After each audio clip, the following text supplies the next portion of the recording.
Divine day, beautiful souls. I just wanted to pop on because I was just thinking about forgiveness and how hard it can be to forgive yourself and others for the past. And one thing that has been one way that I was able to really forgive myself and others, especially for huge things like traumas in my past, like my mother abandoning me and things like this when I was a child.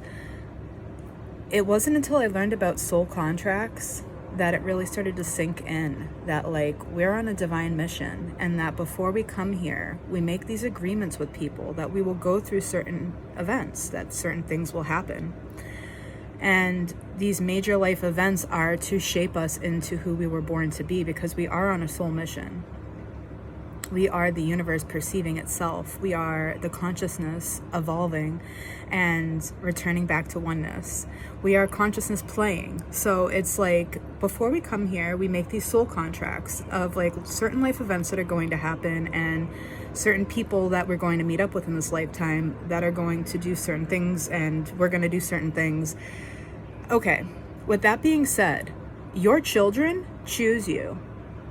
You chose your parents, and we all chose our life experience and who we're going to have our life experience with. Yes, there is free will, but there also is this divine order to things. So we come here with free will, we forget that we are this consciousness, and we play out this play of these events, and we have free will at the same time, but there are these core events that play out, and they are destined to play out. And that's one thing that has really helped me to forgive myself for some actions that I've taken, to recognize that I am the best parent for my children in every given situation, because they chose me for this life experience to help evolve their consciousness, and I chose them. We decided to do this before we came here. We just forget.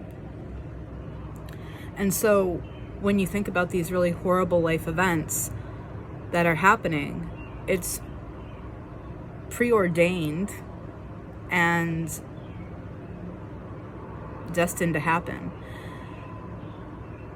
The journey is back to self-love and loving yourself and loving your experience, and recognizing that everything is happening for you, not to you. Even the terrible, most horrible experiences are happening for you.